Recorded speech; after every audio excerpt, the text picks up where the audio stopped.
Halo semuanya, selamat datang lagi di podcast Pengen Jadi Apa bersama gue Raga dan Ani, sekarang kita kedatangan tamu bernama Pak Sam. Pasal. Nggak usah pakai pak lah tuh. Mas.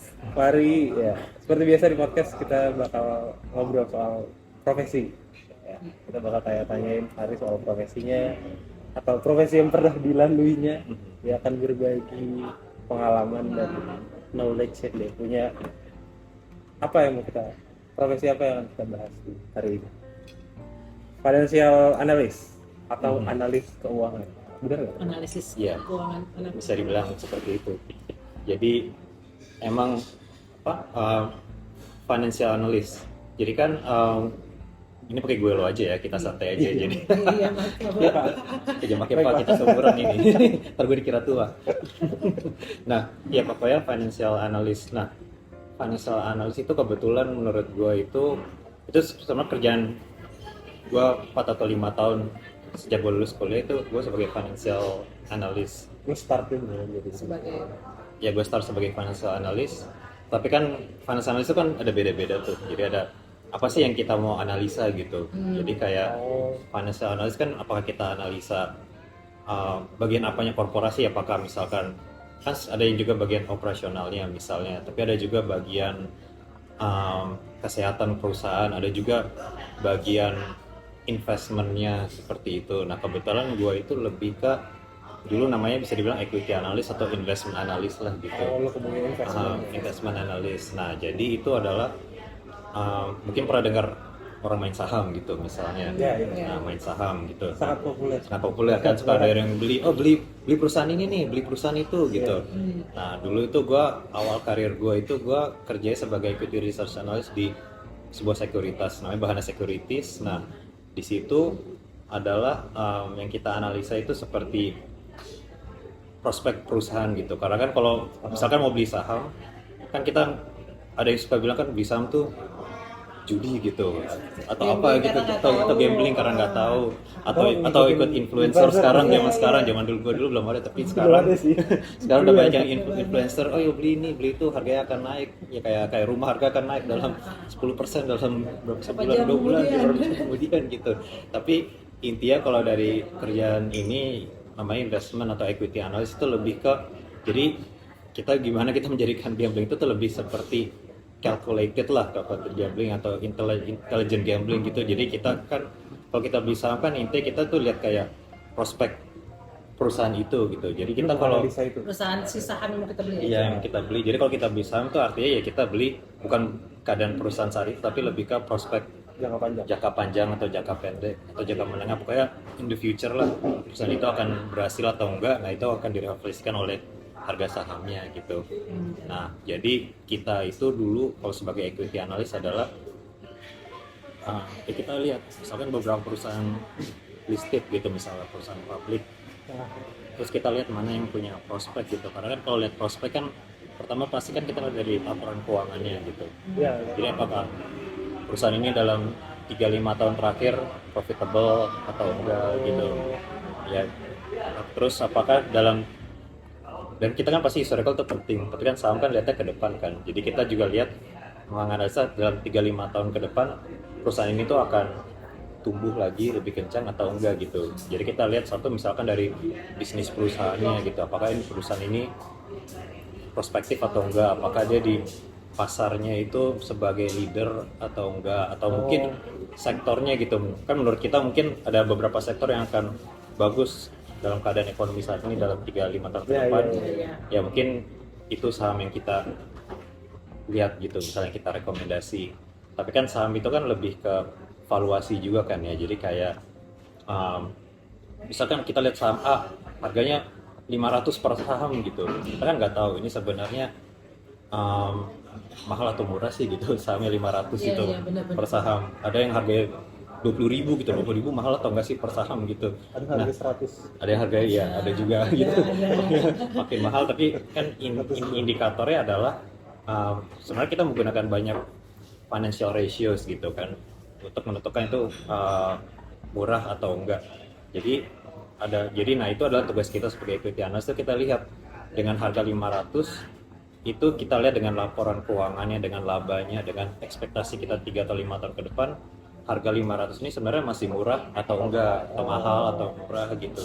Jadi misalkan waktu itu harganya mahal gitu, misal ya udah kita ujung-ujungnya kita akan rekomendasi itu untuk misalkan untuk perusahaan ini mungkin sahamnya kita jual aja deh gitu untuk sementara, karena mungkin harganya sahamnya udah kemahalan dengan prospek laba 3 tahun ke depan yang segini gitu. Mungkin karena kita lihat operasionalnya kurang baik, atau mungkin penjualannya kurang baik, atau mungkin ya sektornya juga lagi sunset, industri lagi nggak terlalu bagus sektornya, dan kita rekomendasi lebih baik ke sektor lain. Pokoknya intinya memang adalah menganalisa lah gitu, apakah ini recommended atau enggak gitu sahamnya. Nah ini yang memang menurut gua menarik ya gitu, karena ini karena kan ini bukan kayak cuman ini beli ini jual gitu, tapi kita tuh dilatih kayak berpikir cepat gitu. Nah jadi misalkan saham kan very dynamic gitu kan ya, jadi kayak misalkan terjadi berita ini gitu yang keluar, pengaruh sahamnya itu mungkin bisa dalam hitungan atau menit kali, atau jam, atau keluar berita ini atau sektor ini akan gimana gitu. Jadi itu emang dilatih untuk ya berpikir cepat gitu, atau buat analisa yang cepat. Dan ini memang menurut aku kerjaan yang harus sesuai dengan passion sih, harus sesuai dengan passion.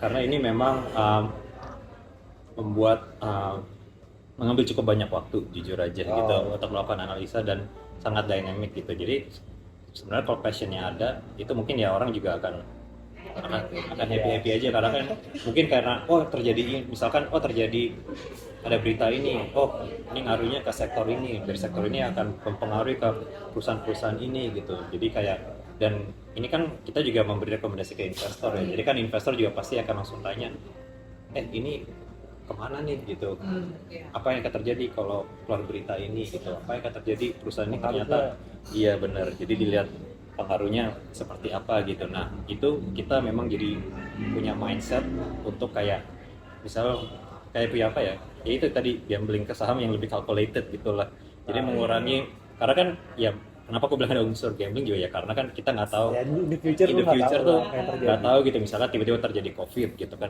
siapa yang tahu gitu kan, siapa ada bencana alam atau apa gitu ya, nggak akan ada yang pernah tahu gitu, atau tiba-tiba ada regulasi apa gitu yang tiba-tiba sangat mempengaruhi perusahaan itu. Jadi ya itu ya kita nggak bisa force gitu, tapi yang kita bisa kontrol, nah itu yang bisa kita analisa, dan outputnya itu memang lebih ke report gitu.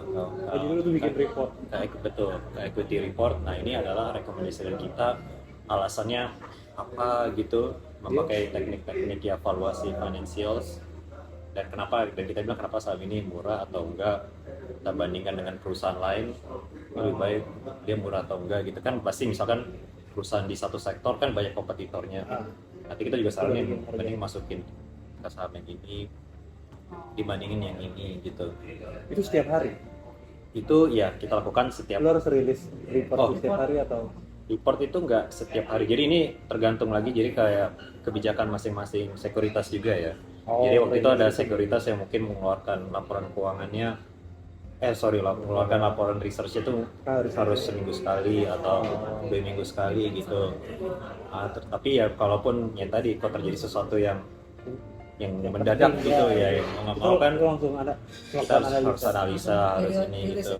Lu kan tadi nanya bikin report itu per hari atau per bulan, tapi tadi Mas Fahri jawabnya tergantung kan. Terus apalagi kalau ada kayak sesuatu yang terjadi gitu kan. Nah itu lu kayak harus disuruh dulu atau by reflect gitu, ada sesuatu nih gue harus emang job desk kalau ada sesuatu. Betul, karena job desk kita itu kan berhubungan sama investor juga kan jadinya. Jadi pasti kalau terjadi sesuatu ya kita udah mau nggak mau kita harus sudah reflect, harus langsung berpikir apa yang terjadi sih sebenarnya kalau kita dengar ada berita ini gitu misalnya. Kalau bisa sebelum bos, kadang-kadang ya sebelum bos nyuruh gitu, karena ada inisiatif, tapi kadang-kadang kan ya bos juga bisa nyuruh duluan. Pokoknya ya either way lah, yang penting harus cepat gitu keluarnya, karena itu telat dikit mungkin udah pengaruh ke harga sahamnya gitu. Misalnya kan siapa tahu investor punya saham itu, terus suka baca report kita, ini katanya rekomendasi si Salman nih suruh beli gitu gitu. Terus dia ngikutin, terus tiba-tiba terjadi sesuatu terus kita nggak ngabarin gitu kan, itu mungkin atau mungkin dia udah kejar duluan apa yang terjadi gitu. Jadi kita mesti bisa jadi mereka yang nanya duluan bisa juga gitu, karena memang ini in two way sih. Jadi kalau kita menjadi equity research analyst itu ada sisi team player tapi ada sisi individualnya juga, karena kita kalau mengeluarkan report itu memang biasanya berdasarkan konsultasi dengan head of research-nya, dengan timnya gitu, kita diskusi dulu. Tapi begitu reportnya keluar, ya itu pakai nama kita gitu, ada nama kita, ada kontak kita gitu. Jadi by siapa gitu. by siapa, jadi in one way mungkin ada orang yang seneng juga, oh nama gue keluar gitu, atau jadi ya kalau ada pertanyaan tentang perusahaan ini atau saham ini ya bisa ditanya-tanya gitu. Tapi in the other hand ya kalau terjadi sesuatu kita juga yang dicari gitu. Jadi ada nama kita di situ gitu dilihat. Jadi kita kayak iya, Pak rekomendasi Salman nih, Pak sahamnya turun gitu misalnya. Kita juga harus bisa cepat ngasih alasan juga, karena kan ini kan a dynamic industry kan maksudnya.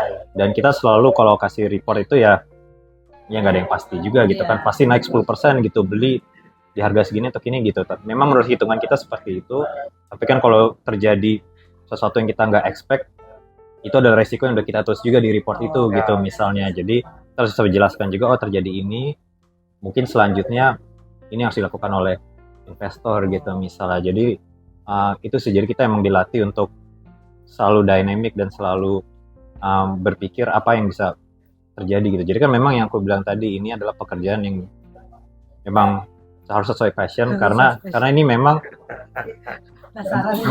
banyak waktu kan, karena aku jujur aja ya, ini adalah kerjaan aku pertama setelah lulus kuliah. Aku kerja ini 4 tahun hingga waktu day to day work memang kayak gitu. Nah, day to day worknya ya, dan aku juga bilang adalah ini justru yang ngebantu aku, menurut aku yang ngebantu aku hingga sekarang. Aku kan lebih baik bergerak ke corporate advisory, tapi dasarnya tuh menurut aku dari 4 tahun kerja ini sebagai equity research analyst yang bangun analytical mind aku gitu, untuk apa yang terjadi dan berpikir cepat, dan mentality juga jadi cukup kuat gitu. Karena memang aku bisa jujur ya, apalagi kalau kita entry level, waktu itu ada kalanya di mana aku masuk udah jam 7 atau 8 pagi udah harus di kantor, karena aku kan masuk dulu sebagai asisten dulu kan, asisten awal gitu. Nah itu di mana kita harus pagi-pagi kayak ngeliat berita di koran segala macam gitu, karena kan dulu pasar saham buka jam 9 pagi. Sebelum pasar buka kita harus kayak tahu apa yang terjadi di malam sebelumnya atau di pagi hari itu yang keluar di koran. Terus kita yang memberitahu kepada yang senior, oh ada berita ini gitu. Untuk mereka bisa analisa dan mereka kasih tahu ke tim salesnya gitu, saham yang ini akan ini terjadi gitu. Karena kan ada tim kita sebagai tim research, tapi nanti ada tim salesnya juga yang ngomong langsung ke klien, oh hari ini rekomendasi saham kita ini gitu misalnya, karena ada berita ini di pagi hari, atau menurut analis kami ini yang terjadi gitu. Nah itu ada kalanya di mana aku jam 7 jam 8 pagi udah di kantor, dan pulang mungkin ya jam 8 malam gitu misalnya, 9 malam. Market kan pasti jam Iya, market close benar jam 4 jam 5 gitu. Nah kalau tim sales mungkin udah pulang. Nah tim research justru karena misalnya terjadi sesuatu ya kita siapin report buat besok gitu, justru kerja baru malam gitu. Apalagi kalau misalkan baru dengar kata-kata, mungkin pernah dengar IPO gitu misalnya, ada perusahaan yang mau listing gitu perusahaannya. Nah itu mungkin bisa sampai tengah malam gitu kerja, karena itu kan memang project yang cukup panjang, dan timing kan kalau di pasar tuh sangat penting gitu. Karena kalau misalkan timingnya telat dikit, itu mungkin tiba-tiba ya udah terjadi sesuatu di ekonomi, terus jadi nggak kondusif untuk IPO gitu. Jadi misalnya, jadi kadang-kadang kita harus cepat, dan itu pengalaman aku tuh ya bisa sampai tengah malam gitu. Tengah malam beberapa lama, habis itu ya besoknya pagi ya udah di kantor lagi, karena kan lagi-lagi kita harus ngejar sebelum market buka udah ada ide gitu, ada apa gitu. Dan ini memang capek itu pasti gitu kan, tapi kan memang intinya adalah kalau kita ya itu tadi sebagai financial analyst itu apa sih yang kita mau pelajari gitu misalnya. Dan menurut aku, kalau aku itu sih dulu berpikirnya adalah ya udah 3-4 tahun pertama ambil aja semua ilmunya gitu, kayak kita jadi sponge aja. Kayak ya mungkin kadang-kadang kayak ngeluh, aduh capek nih, aduh gini banget sih kerja sampai pagi gitu, sampai pagi terus pagi udah masuk lagi gitu. Kenapa nginep aja? Ya Dari hotel gitu deket anda. ya bisa aja buat tempat tidur kalau mau nginep, tapi gue nggak milih kayak gitu. Cuman apa namanya yang menurut gue adalah ilmunya tuh sangat banyak yang didapatkan, karena kan kalau menurut aku sebagai pribadi adalah kalau kita kerja di luar, menurut aku itu agak di luar comfort zone aku gitu, karena harus kerja itu yang membuat kita berpikir cepat dan kita juga kayak apa ya istilah kayak dipaksa gitu untuk selalu berpikir analytical gitu, apa yang akan terjadi kalau ini terjadi, apa yang ini gitu. Jadi itu yang aku bilang harus sesuai passion, karena ya itu jam kerjanya cukup panjang, apalagi kalau baru entry level ya. Kalau entry level jam mengharapkan datang pagi terus jam 5 sore udah pulang gitu kalau di sebagai equity research analyst gitu.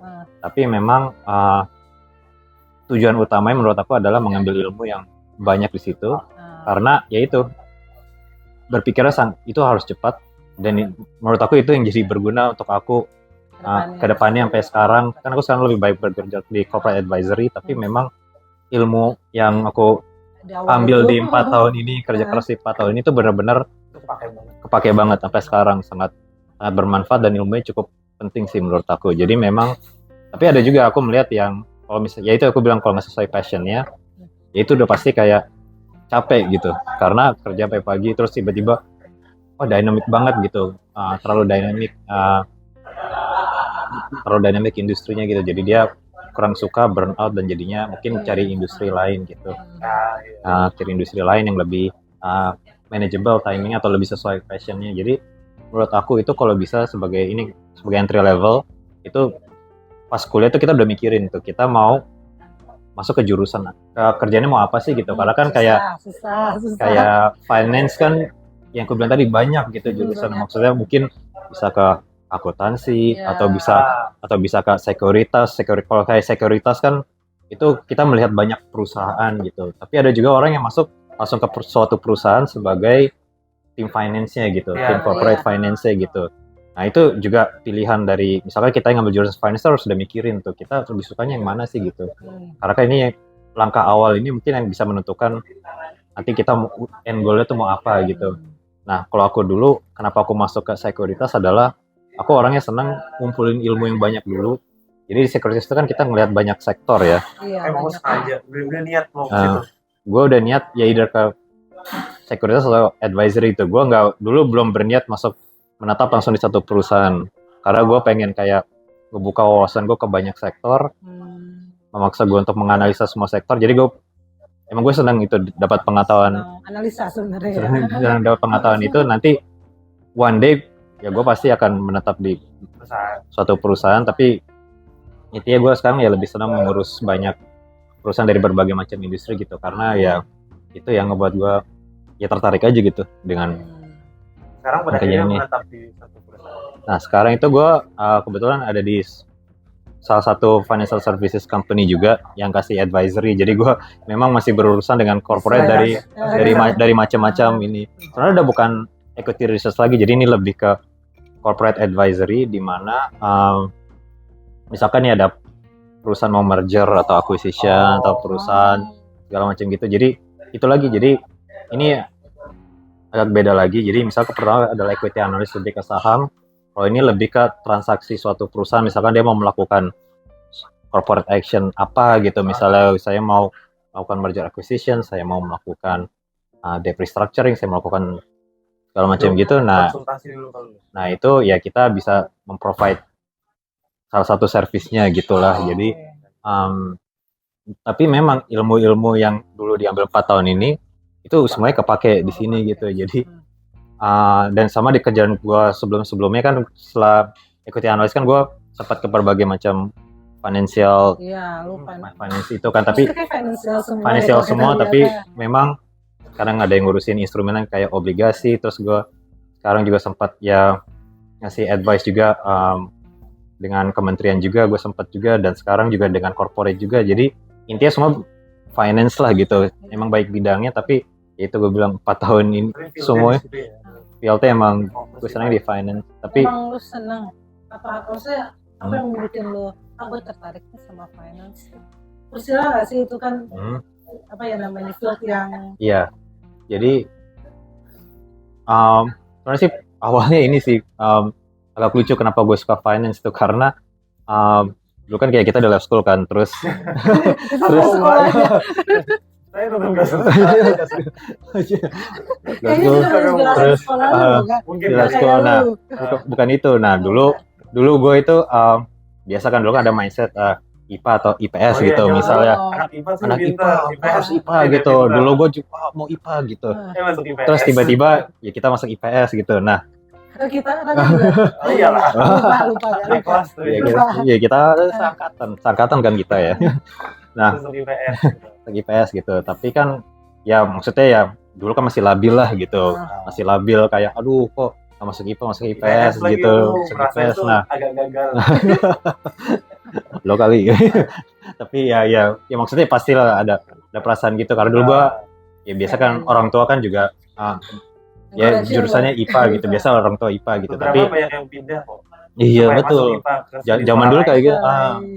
IPA sekolah lain, cuman ya memang waktu itu ya biasa gue merenung. Tapi ya bokap gue megang peranan penting sih di sini sih karena waktu itu ya diajak pikir juga, oh IPS tuh ya bukan apa ya, maksudnya di setiap jalan yang kita lalui itu bukan, dan kalau nggak tercapai ya bukan akhir dari segalanya gitu. Jadi kayak gue sudah diajak berpikir, kamu sukanya apa? Dulu ya aku agak sukanya misalnya hitung-hitungan ekonomi gitu.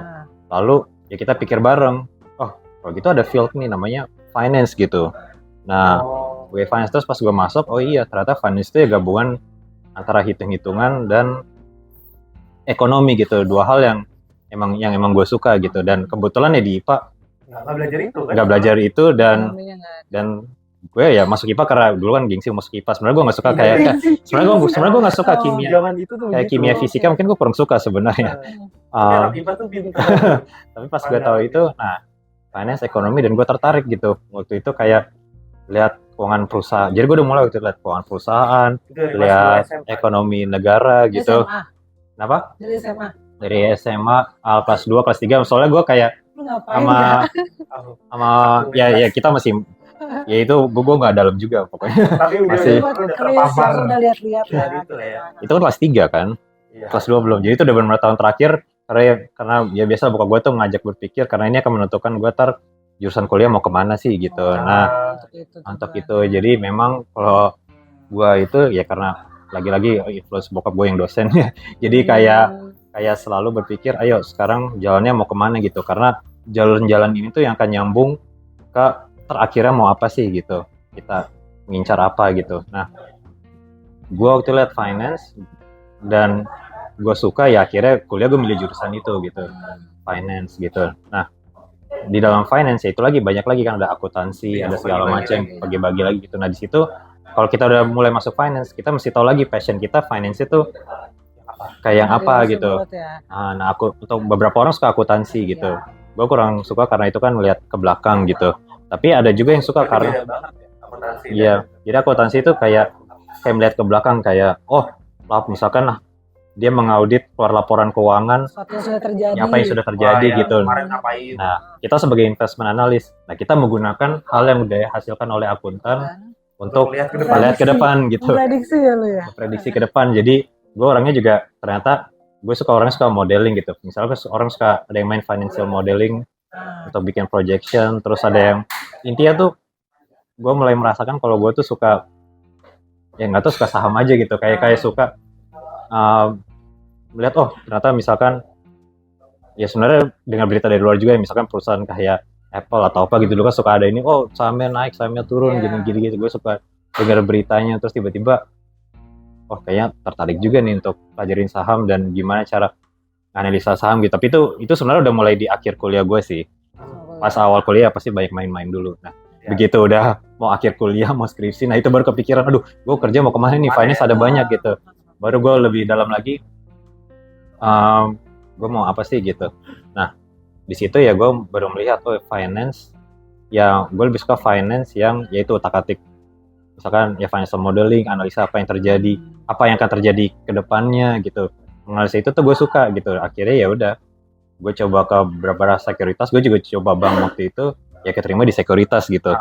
Karena ya itu jalur orang ya beda-beda gitu. Mungkin kalau gue keterima bank, ya gue akan suka juga tapi akan beda sama jalur gue sekarang gitu. Nah, karena kan ya di awal karir ya itu pasti kan ya kita sebagai fresh grad nyoba-nyoba kebanyak dong gitu kan, challenge gitu. Nah waktu itu ya gue terima di sekuritas, ya udah pas gue keterima gue langsung mikir lagi apakah ini yang gue mau gitu, karena gue mencari info ya ini long working hours gitu, long working hours dan ya itu pikiran gue di awal ya itu udahlah gue ambil dulu, gue jadi sponge, gue serap semua ilmu, nanti suatu saat gue akan gunain ilmu ini untuk ya karir gue jangka panjang gitu. Jadi sebelum lo masuk lo harus mesti tahu dulu, jangan sampai udah kerja jangka panjang udah lama terus nggak suka gitu. Nah itu kan yang terus mau belok ke industri lain gitu, nah itu kan susah gitu, takes time gitu, mungkin mulai dari awal lagi gitu.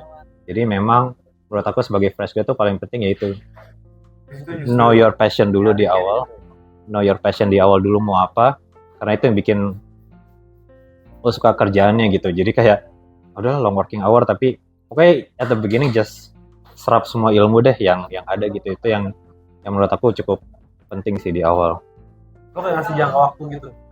Kenapa? 3 tahun gue bakal menyerap. Iya. Karena gue itu dulu kayak apa ya? Sebenarnya ya itu gue suka kerjanya tapi gue tahu oh ini very long working hours yang menurut gue suatu saat ya gue pengen coba industri lain gitu. Karena dan kebetulan habis 4 tahun ya gue berangkat S2 gitu, tapi pikiran gue waktu itu adalah oke, gue udah 4 tahun jadi equity research analyst gitu. Nah begitu kerjaan gue berikutnya setelah S2 adalah lebih ke rating agency namanya, jadi kayak lebih ke kita jadi credit rating analyst sekarang namanya. Jadi dulu kita ngeliat saham, sekarang kita ngeliat yang namanya resiko obligasi gitu. Nah itu suatu hal yang baru buat gue juga, yang beda juga, tapi menurut gue ya itu lagi, apakah itu ilmu yang mau gue pelajari, satu. Kedua menurut gue adalah kalau jadi adalah gue selalu berpikir kalau kita keluar dari outside of our comfort zone itu adalah saat dimana kita kalau kita berhasil kita bisa nyerap banyak ilmu tambahan gitu. Nah itu yang aku coba kejar sih waktu itu, dan ternyata ya aku juga suka juga di situ gitu. Jadi intinya memang dan itu sesuai sama end goal aku nanti. Jadi aku mengambil ilmu tentang ini, ambil ilmu finance tentang ini, karena kan selain saham kan ada banyak lagi instrumen investasi. Aku lihat juga pas ke rating agency aku lebih baik lihat obligasi dibanding saham. Cuman lagi-lagi dasarnya dari sini gitu. Karena kan sini kita melakukan financial modeling, projection segala macam. Untuk project saham ya ini untuk project obligasi gitu. Intinya memang sesuai sama yang gue mau gitu. Sampai sekarang ya corporate advisory ya itu semua nyambung semua gitu. Jadinya Terus lu bikin kayak financial modeling segala macam tuh lu pakai itu gimana sih, pakai tools apa gitu? Oke. Jadi kita tuh hampir berapa ya? 100% kita pakai Excel untuk financial modeling gitu, Pak. Kita pakai Excel. Tapi adalah penyangga hidup. Iya, Excel adalah itu. Jadi kalau Excelnya error ya kita panik gitu. Modelnya error. Tapi memang data-datanya ya banyak gitu. Source data bisa dari yang namanya Bloomberg, bisa yang dari namanya CIC, Capital IQ, oke banyak banget lah alat platform yang resource-nya banyak gitu. Dan oh iya, satu lagi aku lupa bilang kenapa aku suka kerjaan yang aku kerjain adalah kan sebagai equity research analyst tuh kita tuh bisa bertemu juga dengan top manajemen dari listed company gitu. Karena kan kalau mau buat suatu analisa ya kita kan nggak mungkin analisa berdasarkan koran doang gitu kan. Kita harus ketemu sama manajemennya juga gitu. Jadi di situ juga menurut aku itu ada, kita punya special opportunity bisa ketemu khusus dengan misalkan CFO suatu perusahaan gitu.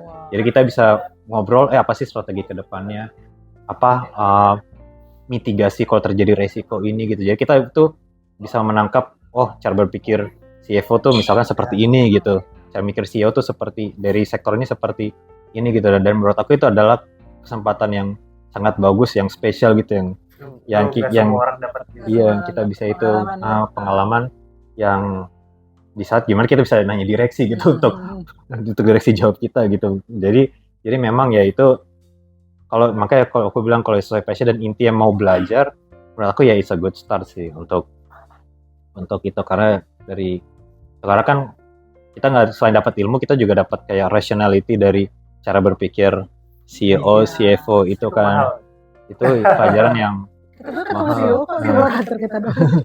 Ketemu Perusahaan-perusahaan listed gitu. Aha. Tadi kan lu bilang ya, pokoknya in general kan lu mau analisa ya kan. Tadi Raga udah nanya masalah tools. Nah, tapi kayak kalau menganalisa kan ada parameter ya biasanya gua harus ngeliat apa nih. Karena lu bilang nggak mungkin lo dari koran doang. Nah, kayak parameter atau kayak checklist itu tuh lu pelajarin ketika lu kuliah atau ya pas lu nyemplung di industri. Yes. Jadi kalau pas kuliah itu kayak basic, kan kita pakai ada namanya teknik valuasi gitu kan. Jadi kayak pakai rasio, berbagai macam rasio diajarin selama kuliah gitu. Cuman terpapar semua biasanya pas iya, maksudnya kuliah ya. terpapar pas ujian di tes gitu. Oke, ini pas pakai rasio ini gitu. Tapi kan begitu kita udah nyemplung ke dunia aslinya ya ternyata ya nggak seteori seperti nggak seteoretikal itu gitu. Jadi banyak yang bisa terjadi gitu di on the market gitu. Jadi intinya sih memang kayak gitu kan, di buku diajarin cara analisa industri ini seperti ini gitu. Tapi kan pas kita udah masuk market ya mungkin udah berubah gitu. Iya, industri udah berubah gitu ya. Mungkin kayak sekarang lebih banyak, dulu yang mungkin di buku nggak jelasin saham teknologi atau apa gitu. Sekarang udah banyak saham teknologi yang mempengaruhi sektor-sektor lain gitu. Maksudnya jadi ya maksudnya is very dynamic gitu. Jadi kuliah itu benar-benar mengajarkan the basic fundamental. Tapi harus kalau udah masuk dunia kerja tuh kita udah langsung dilatih untuk ternyata aslinya kayak gini gitu. Jadi kayak kita nggak mungkin pakai rasio dari buku untuk menentukan suatu perusahaan untuk beli atau enggak. Pasti ada elemen-elemen lain gitu. Kayak yang tadi kita ketemu manajemen, kita jadi punya feeling, ini apakah strateginya kira-kira bagus nggak untuk match atau enggak ke depannya, vision mereka ke depannya. Kita comfortable nggak sama vision mereka gitu untuk nyaranin ini ke investor gitu misalnya. Jadi itu yang nggak diajarkan di buku sih, yang dimana kita kalau terjun ke equity research analyst ya itu yang akan kita dapatkan. Jadi itu emang kombinasi antara real life experience sama buku sih. Teori ya. Teori. Ya, di-combine lah ya. Nah, tapi kalau biasanya kita ngomongin tadi ngomongin equity analyst kan, atau ya financial analyst kan, bagiannya equity. Kalau mau jadi atau bergerak di profesi ini, harus nggak sih lu backgroundnya atau kayak lu kan kuliah dari ekonomi, tapi menurut lo bisa nggak sih orang selain ekonomi? Karena lu bilang tadi sebagian besar emang dipelajari kuliah kayak gitu. Sebenarnya gini, kalau dari jurusan ekonomi ya memang karena ini hubungannya ke ekonomi pasti sebagian besar dari ekonomi gitu. Mostly. Tapi ya gue juga melihat gitu ada anak-anak dari jurusan misalkan teknik juga ada gitu, ada teknik atau dari jurusan ada yang dari jurusan dari itu IPA, dari IPA juga ada. Cuman intinya adalah yaitu passionnya mereka suka analisa. Kedua ya mungkin mereka suka tentang investment, karena kan investment kan ya mungkin kita suka ngitung, tapi kan mungkin baik yang dari luar jurusan finance suka juga gitu tentang saham investment gitu. Dan kadang-kadang orang teknik ini juga punya analisa yang lebih teknikal gitu. Misalkan kayak kita mau analisa perusahaan misalkan ya let's say oil and gas atau yang lebih berhubungan dengan konstruksi atau apa gitu. Ya kalau gue kan dari finance ya laporan keuangannya. Mungkin orang teknik ya udah belajar laporan keuangan tapi tahu juga gitu projectnya ada expertise lainnya gitu. Kadang-kadang bisa gitu juga, justru itu yang kadang-kadang kuat gitu. Mereka tahu sektornya juga sampai teknikalnya gitu. Jadi mereka bisa gabungkan aplikatif itu dengan hitung-hitungan ya, jadi ya cukup kuat juga. Jadi gue juga melihat anak dari luar ekonomi ada juga yang masuk gitu. Mostly dari ekonomi, tapi kalau emang kan ada passion tadi mereka ya kan, passionnya di situ, analisa. Analisa. Nah, balik lagi ke profesi lu yang ini. Itu kan profesi lu waktu di awal lu bilang tadi lu mulainya dari asisten, ya kan. Nah, kalau lu dan itu cuma 4 tahun kan. Nah, boleh nggak sih lu ceritain atau secara general aja jenjang karir misalnya kalau di bagian dari asisten terus kemana? Kalau di equity research analyst jadi intinya sih seperti ini. Masuk kebanyakan jadi asisten, apalagi kalau fresh grade ya. Itu pasti dari asisten. Itu udah pasti. Ya. Jadi ya kita mungkin jadi junior atau ngebantu beberapa senior analis atau mungkin head of research di perusahaan itu gitu. Jadi misalkan ya biasalah awal-awal pasti data gathering lah, tolong cariin data ini, tolong ini gitu. Cuman ya memang itu adalah dasar dimana pas kita udah sendiri jadi analis itu ya kita akan kita tahu gitu data apa yang dipakai, kenapa mereka minta Iya. data ini gitu. Karena menurut aku ini sebagai asisten itu adalah kesempatan di mana kita bisa nganalisa juga tanpa pakai nama kita dulu gitu. Jadi kayak ya tanggung jawabnya belum bukan sebenarnya belum kita belum gitu sepenuhnya ya. kita gitu. Ini pasti pakai nama senior analis atau apa gitu. Nah, apa gitu. Jadi kayak kita ya aku pakai itu ya kesempatan buat belajar. Nah, begitu sudah ya kita udah dibilang siap gitu, karena kan pasti kalau di beberapa sekuritas tuh kayak asisten pun gak cuma data gathering kalau bisa ya, kita juga harus proaktif kasih pendapat gitu, kayak ya. pendapat menurut aku Pak kalau ini terjadi harusnya kayak gini gitu. Jadi suatu saat kalau kita dibilang siap menjadi equity analyst gitu, bukan asisten lagi, nah kita akan diangkat gitu. Nah, jadi jabatan berikutnya adalah equity research analyst. Nah, di situ adalah di mana kita udah lebih mandiri gitu, lebih mandiri. Jadi gantian yang nyuruh asisten ya. Iya betul, gantian ya. nyuruh asisten. Nyuruh asisten kalau asisten gitu dan ya. Itu harus tahu nyuruh Cara nyuruhnya kayak gimana? nyari apa. Nah, dulu waktu jadi asisten tuh kayak serba sektor lah gitu. Kayak misalnya analis dari sektor ini minta data ini, analis dari sektor ini minta data ini gitu. Nah, gitu kita jadi analis. Biasanya kadang-kadang kita tuh kayak bukan di box sih, kayak dikasih beberapa sektor yang ada gitu. Misalkan udah spesifik ya. misalkan Salman jadi analis misalkan ya sektor properti konstruksi gitu misalnya, atau sektor consumer apa gitu. Nah, udah kita akan fokus di situ gitu. Karena kan kita nggak mungkin pegang semuanya kan. Perusahaan publik banyak banget, sektor banyak banget gitu.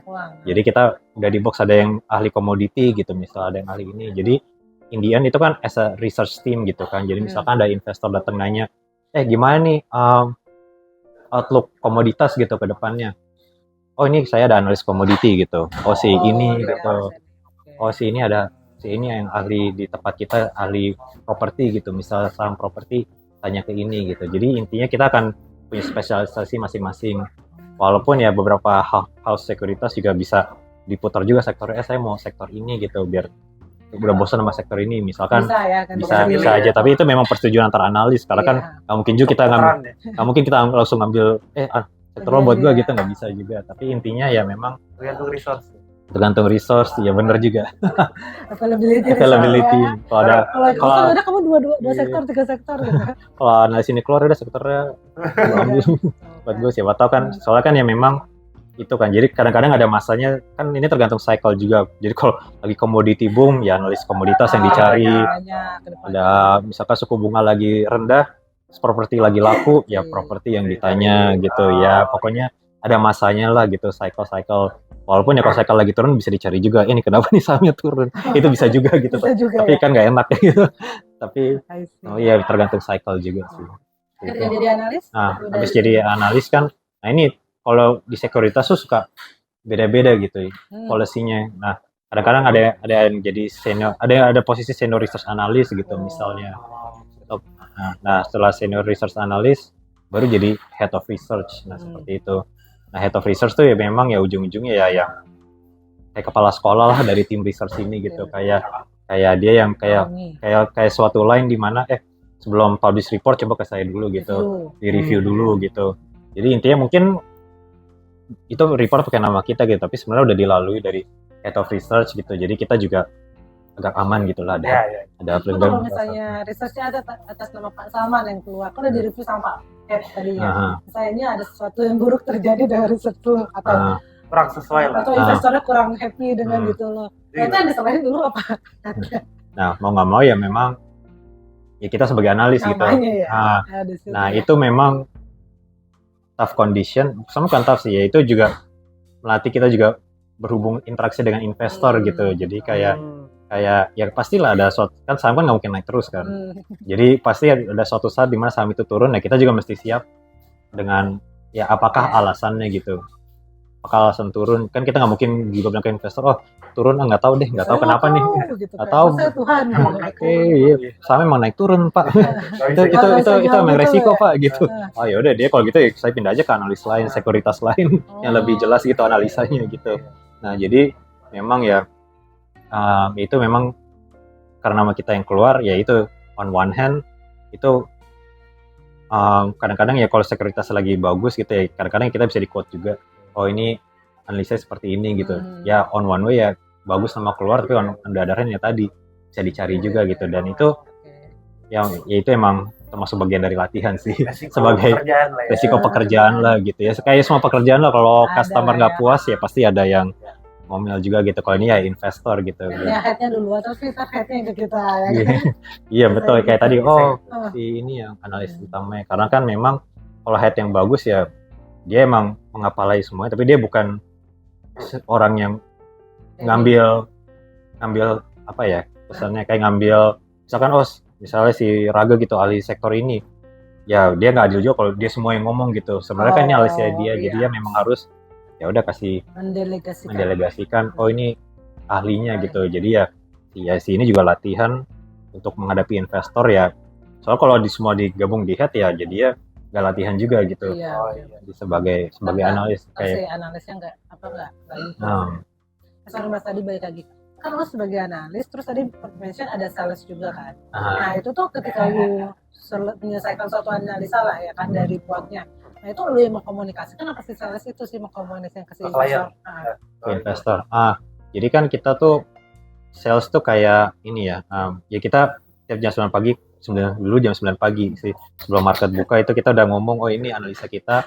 Nah, sales itu yang pertama ngasih tahu ke klien-kliennya gitu. Kita ada research ini gitu yang keluar misalnya kayak sama mendingan ini gitu berarti facingnya tuh untuk ide gitu. ke Sales customer, dulu. Sales Sales dulu. Tapi begitu ada pertanyaan yang lebih tajam gitu Oke. atau apa, Maju kamu analis. iya baru gitu ya. akan ngomong ke analis. Karena kan analis tuh ya emang yang hasil analisa kan dari analis kan Ya, gitu. Jadi ujung-ujungnya memang kalau ada pertanyaan berat atau misalkan ini adalah institutional klien yang gede gitu atau apa gitu ya ujung-ujungnya pasti harus ya kita analis juga yang akan menyampaikan gitu. Dan institutional analyst kan bisa yang namanya asset management atau buy side gitu misalnya.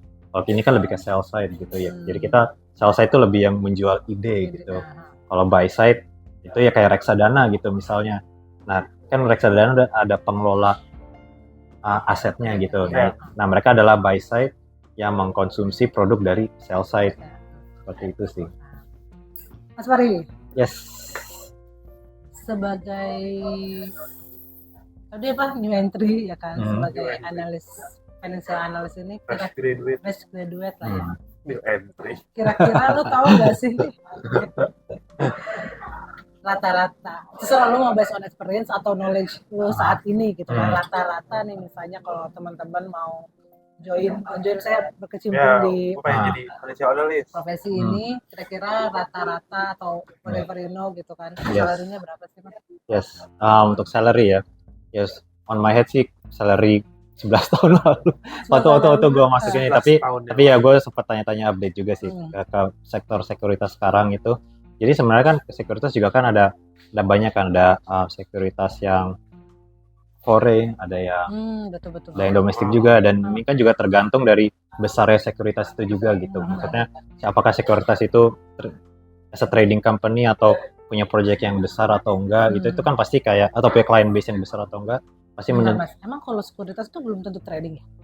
Oh, sekuritas pasti trading, tapi maksudnya ada sekuritas yang mungkin ya tradingnya kecil gitu karena kliennya terlalu banyak, tapi ada yang dan juga kliennya besar gitu. Nah itu mungkin menurut aku bisa menentukan juga startingnya di mana gitu. Ya sama kayak perusahaan lah, ada perusahaan yang kecil, perusahaan besar, pasti starting itu beda. Nah kalau sekuritas itu bisa kayak gitu juga. Cuman kalau on average sekarang tuh mungkin bisa dari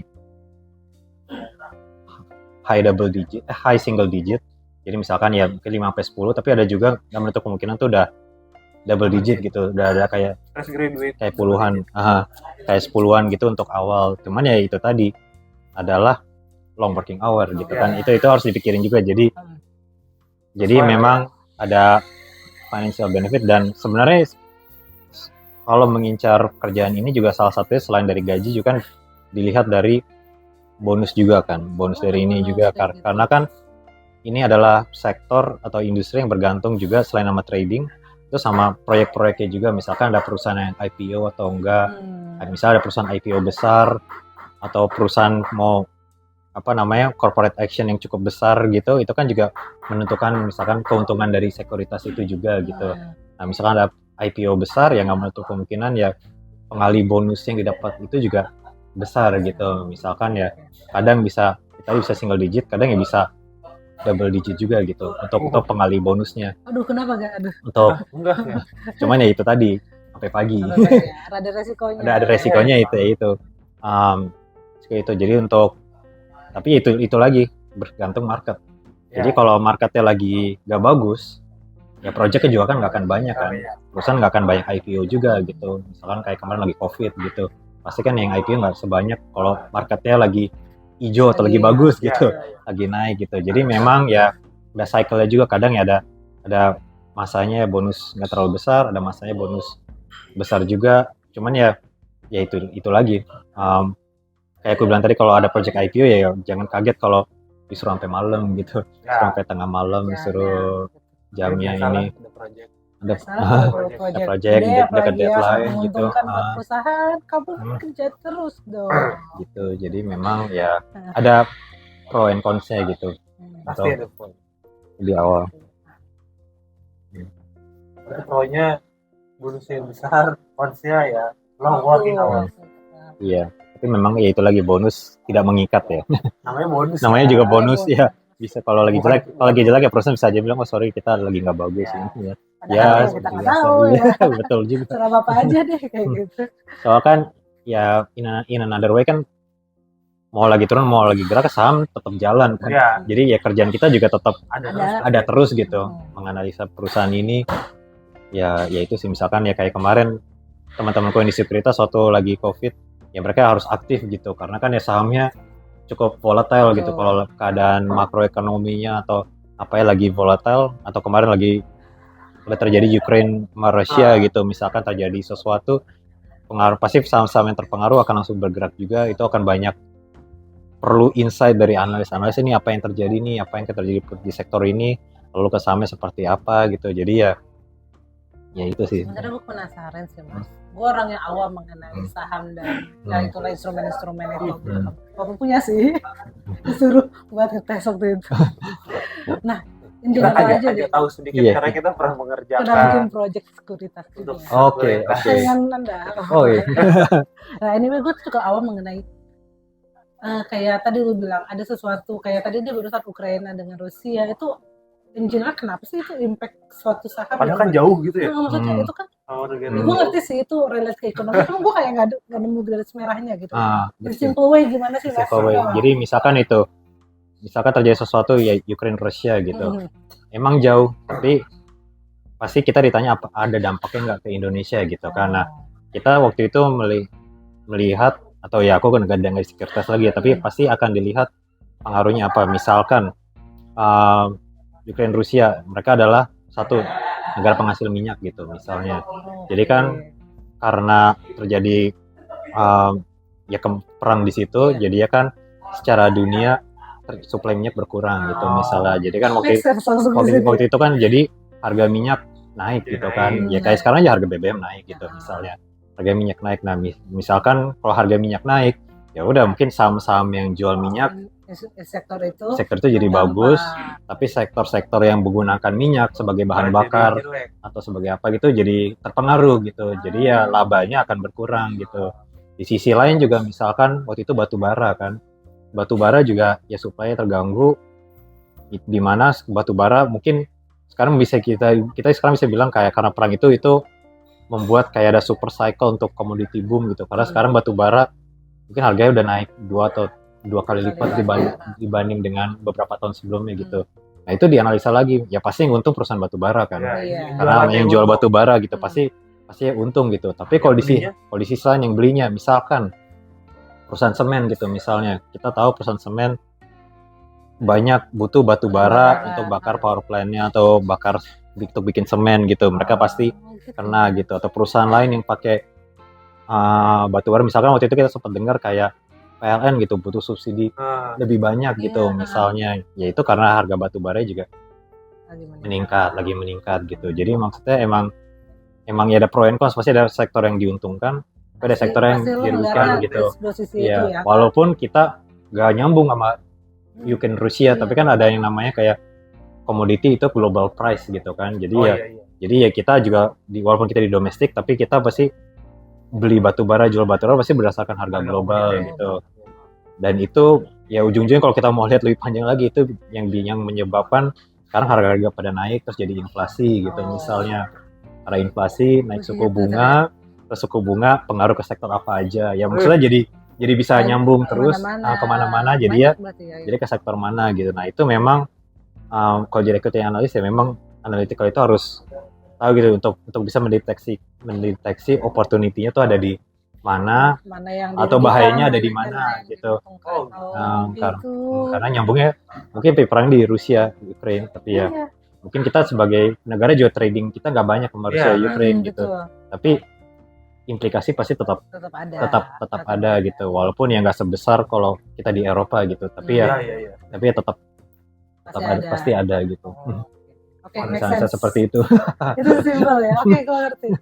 Gitu. Tapi berarti ya karena itu udah kerja sehari-hari lu tahu ya, gue harus ngeliatnya kemana gitu kan. Kalau kita kan ngomong kayak baca ya udah. Ya udah. Jadi harga naik atau orang ngomong ini gara-gara impact dari ini, gue nggak ngerti orang ngomong gitu karena ya tadi gue nggak tahu konsepnya harus kayak ngeliat kemana. Sekarang gue mengerti. Harus tidak mempengaruhi harga tukang tato saya kenapa? Kalau tukang tato ada alasannya itu nggak make sense. Perang Ukraina. Mungkin Kecuali dia bisa ngejelasin kayak Mas Wadi jelasin tadi, kenapa gue bisa naikin harga perizinan tato gue. Gitu. Mungkin tinta naik atau mungkin harga bensin dia naik kali. Harga bensin dia naik, harga tato gue naikin juga. Transport gue ke toko naik. Harga makanan kan juga pada naik ya, dia jadi naikin juga ya, bisa nyerempet kemana-mana jadi. Serempetnya juga bisa ya. Gitu pengaruhnya jadi kemana-mana. Analisanya cukup rumit. Seperti itu. Itu apa nggak sih sama? Gue pernah dengar apa tuh? Sekarang udah ada robot trading atau kemajuan teknologi ini. Iya. Kira-kira ini bisa gantiin yang analis ya? Iya, sebenarnya ini sih. Gue juga zaman gue di sekuritas tuh belum ada robot trading ya. Zaman gue di sekuritas. Pakai apa? Tradingnya? Dulu dari aplikasi aja. Tapi udah aplikasi ya? Aplikasi udah ada, tapi kalau robot trading itu belum ada. Kan robot trading kan kesannya kayak ya udahlah ini yang kayak ngasih rekomendasi ke sini gitu, rekomendasi.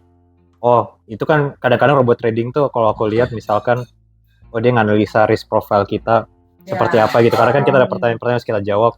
Kita kalau ini terjadi kita mau misalnya kita loss 20%, kita mau cut loss atau tetap atau ini.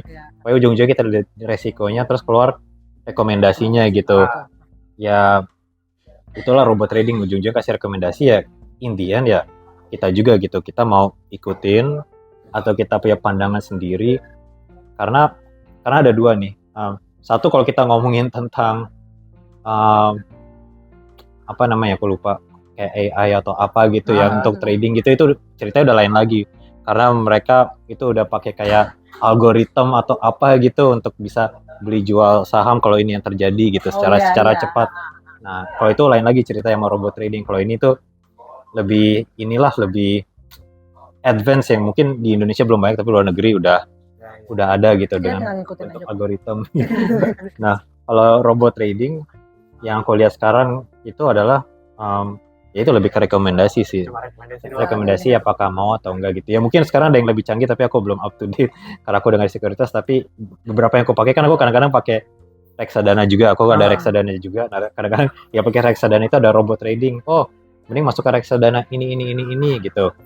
Nah, ya udah kalau kita emang setuju ya kita ikutin gitu. Robot trading itu cuma rekomendasi kalau saat ini yang terakhir hampir dibikin itu tuh mungkin itu lebih canggih lagi gitu loh. Mungkin ada beberapa yang lebih canggih ya yang gue belum. Iya tadi yang gue belum yang bisa langsung beli dari kondisi kayak gini. Mungkin ada juga yang bisa beli dari kondisi ini. Itu taruh terus dia akan melakukan transaksi. Soalnya kalau itu aku nggak tahu ya ada atau enggak ya, tapi kalau aku sih agak kurang nyaman kalau aku kayak gitu. Itu tergantung kenyamanan orang juga ya, lepas kontrol yang benar-benar bergerak sendiri sesuai itu. Nah aku kalau untuk sih syukur ya, tapi kalau Mas Roginya kan mungkin ya harus disalahin nih gitu kan. Auto trading itu beda ya. Kenapa? Itu kita set parameter kan. Ya kalau di aplikasi ada auto trading, misalkan saham udah kena harga segini kita langsung jual, karena kan kita nggak mungkin lagi kerja mantau terus saham gitu, lagi meeting tiba-tiba panik gitu jual ya kita bisa nentuin kelihatan parameter. notifikasi. Iya. Itu zaman dulu ya masih telepon. Saya Iya, dia Masih zaman telepon. telepon.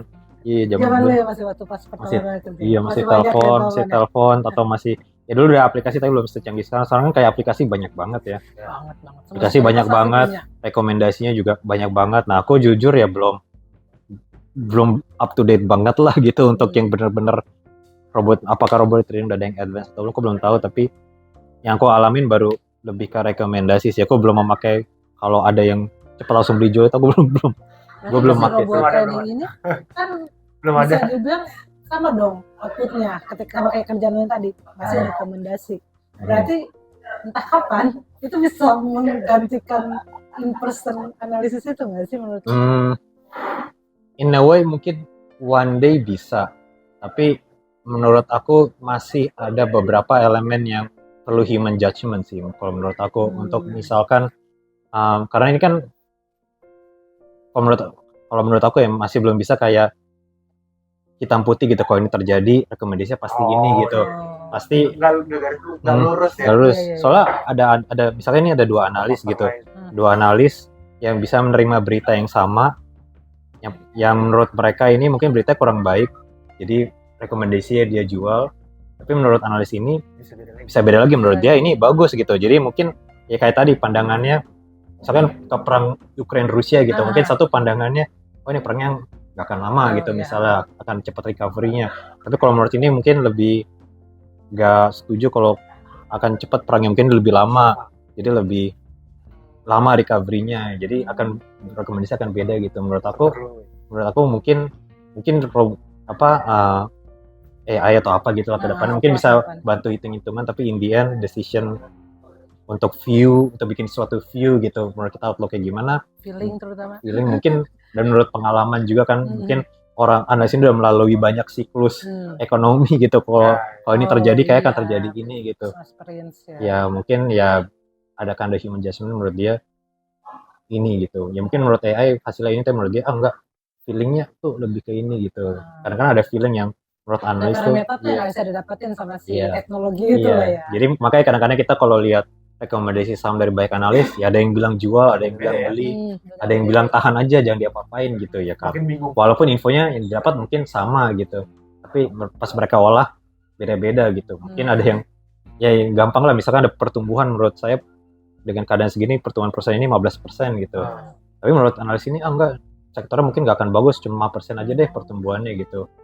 Jadi menurut ini sektornya ini akan digantikan oleh sektor ini gitu, nggak akan laku penjualannya, jadi penjualannya minus malah gitu, bisa juga. Jadi benar-benar view itu ya bisa beda-beda gitu. Jadi menurut aku maybe masih untuk hitung-hitungan mungkin bisa, tapi kalau untuk bikin suatu view itu mungkin masih perlu human judgment sampai sekarang sih. Tapi ya mungkin someday ada yang namanya machine learning atau apa gitu yang mengelola Mas, ini. tadi yang lo bilang kalau ada orang yang bisa aja ngambil ide ini terus dia besok tiba-tiba bikin. Sekarang masih bisa buat membantu pekerjaan analis.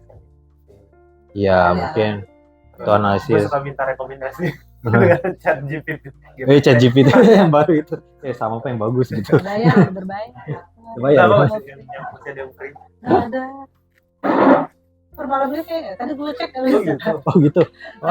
Subscribe kayaknya. Lumayan lah buat bantu-bantu kerja apapun. Iya, mungkin bisa suatu saat kalau ada terjadi sesuatu tolong buatkan report gitu. Iya. Buatkan berdasarkan ini.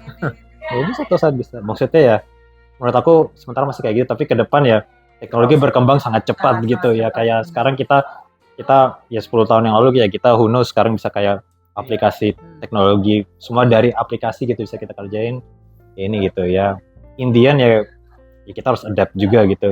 Apapun bisa terjadi lah in the next 10 years. Betul. Kita selalu adapt dengan apa yang terjadi ke depannya. Intinya semua pasti ada jalan lah gitu. Kalau pasti ada jalan. Pasti ada. Saya salah satu e-commerce.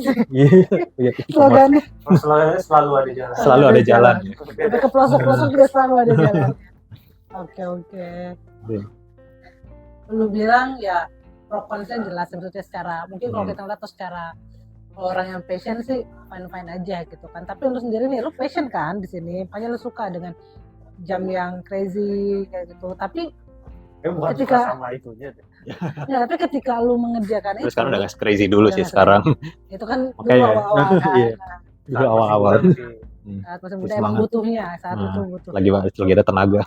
Tapi pada masa itu gitu, lu ngerasa kerjaannya, lu enjoy, tapi stressful juga nggak sih? Maksudnya ya tadi, maksudnya banyak kan parameter yang harus dilihat. Yes. Atau stressfulnya di posisi lain kayak di push atau apa kayak gitu biasanya.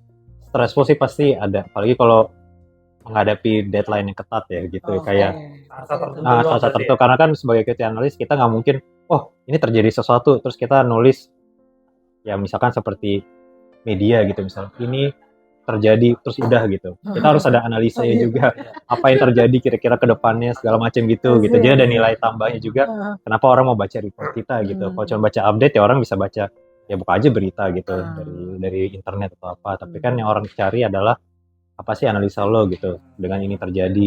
Nah itu kadang-kadang ya bisa ya stressful juga kadang-kadang, karena kan ya tadi waktunya ketat gitu. Sebenarnya ini sih itulah bedanya sell side sama buy side analis gitu. Nah aku mau nerangin juga, tadi lupa nerangin apa bedanya sell side sama buy side gitu. Di sell side kan itu tadi jam kerja lebih panjang, satu. Kedua ya kita harus nulis research report segala macam gitu. Nah kalau kita kerja di buy side kan kesannya kayak kliennya gitu kan. Maksudnya kita buy side kan kayak ngelola reksadana, baca research report dari sell side, ujung-ujungnya mau beli atau enggak sahamnya gitu, kita ngelola dana. Nah, buy side mungkin jam kerja lebih manageable karena ya mereka kerjanya mungkin dari market buka sampai market tutup. Setelah itu ya analisa dikit lagi. Karena kan mereka bukan trader yang jual beli cepat gitu kan. Betul. Nah, mereka yang analisa terus akhirnya beli ini. Nah, ini beda lagi. Kalau ini bukan stres, capek gitu. Ini lebih ke ya ini kan kita ngelola uang kan. Lebih ke ada tanggung jawab gitu. Nah, itu ada lagi, ada orang yang sangat suka buy side karena saya suka satu jam kerja nggak sepanjang sell side. Kedua emang suka ngelola uang gitu, karena dia punya view sendiri gitu. Karena kan kita nggak mungkin view-nya sesuai pasar gitu, ngikutin, pasti harus pay view sendiri biar reksadana kita bisa perform gitu kan. Nah itu ada orang yang suka. Nah tapi ada orang yang nggak kuat mental juga. Aduh kalau turun nih uang orang banyak gitu misalnya. Untuk bayar terus. Nah kalau di sell side nggak ada tanggung jawab tetap ada gitu, tapi kan kita sebagai rekomendasi gitu, tapi yang actionnya ada di buy side gitu. Jadi ya kadang-kadang ya ada pro and cons gitu. Jadi buy side more manageable hours, tapi ada tanggung jawab ini. Nah kalau untuk tapi ya itu banyak orang yang justru thrive gitu, kayak gue punya view ini, gue pengen gue bisa ngelola reksadana, bisa outperform, kalau gue punya view yang beda dari yang lain, gue pengen buktiin gitu. Dia senang gitu. Nah kalau gue lebih senang ngelola uang sendiri aja deh. Uang sendiri aja udah susah gitu. Ngelola uang sendiri, maksudnya kalau gue pengen saham turun turun gimana uang besar, uang klien gitu. Kalau itu besar pula, lebih besar kan kalau klien. Jadi ya itu pro and cons juga. Jadi apakah lebih suka kalau masuk dunia investasi, apakah lebih suka di buy side atau sell side gitu. Yaitu dua dunia yang berbeda ya. Ujung-ujungnya banyak juga yang orang nyebrang dari sell side mau ke buy side gitu, karena udah tahu apa yang dicari buy side dan jam kerja lebih enak gitu. Tapi ada juga yang nyebrang ke sell side juga ada. Jadi saling nyebrang gitu dengan tanggung jawab yang beda. Mas terakhir deh, ceritain satu pengalaman lo, maksudnya yang apa ya, yang tidak terlupakan, atau ya itu sebenarnya sesuatu pengalaman yang besar, kayak misalnya ketika lo salah rekomendasi yang tadi gue bilang atau apapun itu, atau yang baik pun nggak masalah gitu. Nggak harus yang negatif. Ada yang salah nggak ya? Iya. Jangan kasih tahu kalau itu. Jadi biar teman-teman tuh tahu point of view-nya kerja di sini tuh kayak bakal ada pengalaman seperti apa sih. Pengalaman menarik. Ya menariknya boleh positif, boleh negatif. Ya menarik sih ini sih. Sebenarnya soalnya gimana ya, kalau mau suatu kerjaan, mau itu passion pun pasti ada capeknya juga kan gitu. Nggak mungkin ya kita nggak bisa pakai alasan karena passion gue bisa kuat terus 24 jam kerja gitu kan, nggak juga gitu. Nah kadang-kadang itu gue ya kebetulan beruntung gue masuk suatu perusahaan yang banyak yang suportif gitu. Jadi yang suportif antara ya kita sama-sama junior yang saling membanting senasib, pergi pagi pulang malam gitu. and then in the market kan ya nggak semuanya sesuai ekspektasi kan, masa market nggak ada yang tahu kan, jadi kayak kadang-kadang ada gitu, gue nggak bisa bilang projectnya, tapi ya kadang-kadang ya ada suatu project di mana ya kita kerja sampai pagi, terus tiba-tiba in the end ya terjadi sesuatu kayak ekonomi, jadi yang udah kita kerjakan ya perusahaan bilang kita nggak jadi deh gitu, ya kita kayak udah kerja kayak ya gitu kan kayak ini, tapi ada juga yang ya kadang-kadang juga ada request, oh karena ekonomi terjadi tambah lagi analisa ya, tambah ini gitu. Sebenarnya ya itu sebenarnya suatu pengalaman di mana kita jadi kuat mentally gitu. Selalu ada masalah yang terjadi gitu, tapi in the other hand aku juga bersyukur ya colleague yang supportive juga. Jadi kita walaupun kerja sampai pagi ya itu, jadi kita kayak sampai pagi justru ya baik bercanda banyak saling ini gitu. Jadi kita ya bisa justru bisa gitu. Jadi gue sampai sekarang justru gue banyak sampai sekarang walaupun kita semua udah kemana-mana udah nggak di sekuritas lagi, tapi kita tetap close contact gitu, kayak gara-gara momen-momen itu ya kita kerja sampai pagi, terus selalu aja masalah sih pasti ada sih, pasti ada, nggak mungkin kayak kita udah set suatu plan ya alhamdulillah kalau sesuai rencana gitu gitu, tapi kalau pengalaman aku ya pasti ada, intinya pasti ada sesuatu lah gitu, misalkan perusahaannya terjadi di perusahaan, terjadi sesuatu di ekonomi, atau perusahaan pengen ada analisa tambahan apa gitu, tuh pasti terjadi sih. Cuman menurut aku ya itu pengalamannya memang capek kerja sampai pagi, tapi in another way kalau dapat supportive tim tuh sangat penting. Itu yang buat kita kok sampai pagi gitu maksudnya. Yang bisa tahan betah. Iya, gitu. ada teman keluh kesah lah gitu. Itu yang bikin betah. Kita ngeluh terus sambil kerja ya. Iya. Selesai besok pagi. Sampai besok pagi gitu. Yang jadi ya sekarang ya kita ada di mana-mana, tapi kita tetap close contact gitu. Itu yang menurut aku ya pengalaman berharganya ya. Jadi kita menghadapi masalah bersama-sama lah gitu. Masalah pasti ada lah. Analisa pasti nggak akan selalu benar, itu pasti ada. Gimana kita memitigasi, ya jangan banyak salah lah, itu satu. Kedua juga kalau salah, ya it's within a logical reason gitu, kayak yang kita nggak bisa ekspektasi sebelumnya. Analisa tuh pasti sama aja. Jangan keluarnya sama. Intinya sih pasti ada benarnya, tapi pasti ada salahnya. Tapi intinya ya. Ya kerjain aja, kita kerja kok gitu ya. Kita kerja sesuai keyakinan job desk-nya sesuai atasan sesuai view kita seperti apa, ya udah gitu. Seperti itu sih yang bikin. Lupa. Jadi ngomong terakhir, jadi ini aja kan. Tadi skill, udah nggak jadi terakhir. Skill mas yang diperlukan selain apa ya? Selain ya kalau analitik pasti dong. Ya kan, terus ilmu ekonomi Mas Orles pasti dipakai. Selain itu deh Mas Orles, kira-kira skill apa sih yang harus diperlukan oleh teman-teman yang mau berkecimpung di dunia ini? Iya, kalau skill ya, ya itu sih pasti yang pertama ngerti fundamental saham itu udah pasti kan. Fundamental cara ngitung saham atau apa gitu. Walaupun belum terlalu ngerti ya, kalau masuk ya harus ikut belajar mau nggak mau untuk ngerti gitu. Ya? Itu lu belajar sendiri ya, maksudnya? Itu belajar di kuliah, cuman kadang-kadang kuliah kalau udah lulus ujian kadang-kadang lupa kan.